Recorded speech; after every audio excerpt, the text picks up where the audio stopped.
ഈ സ്വരാജ് ഇതുമായി ബന്ധപ്പെട്ട് പറഞ്ഞിരിക്കുന്നത് നിലപാട് പറയാൻ താങ്കളെ പോലെയല്ല ഞാൻ എന്നാണ്. ഞാൻ അദ്ദേഹത്തിൻ്റെ ആ പ്രസ്താവന കേട്ടു. അദ്ദേഹം പറഞ്ഞത് പാലക്കാട്ടെ സ്ഥാനാർത്ഥി വായിൽ ബിസ്ക്കറ്റുമായിട്ടിരിക്കുകയായിരുന്നു എന്നാണ് പറഞ്ഞത്.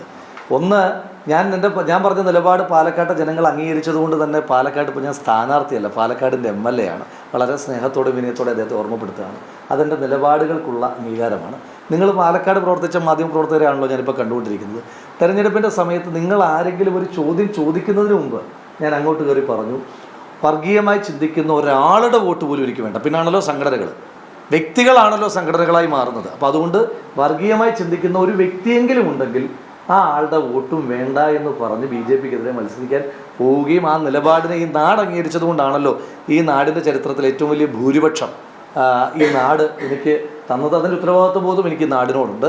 അപ്പോൾ അത് അദ്ദേഹം തൽക്കാലം അദ്ദേഹത്തിൻ്റെ നിലപാട് ഈ വിഷയത്തിനകത്ത് എന്താണ്?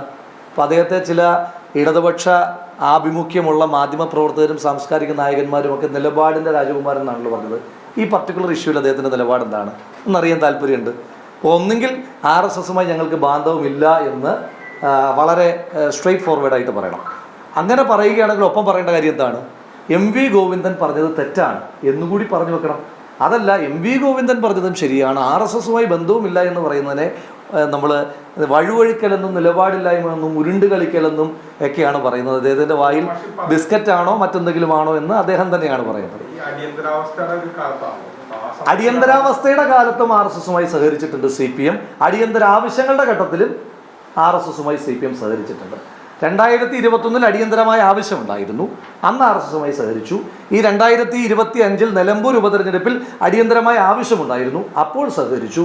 ഞാൻ ചോദിച്ചോട്ടെ, ശിവദാസ മേനോന് വേണ്ടിയിട്ട് LK അദ്വാനി വന്നത് ഏത് അടിയന്തരാവസ്ഥയുടെ പശ്ചാത്തലമാണ്?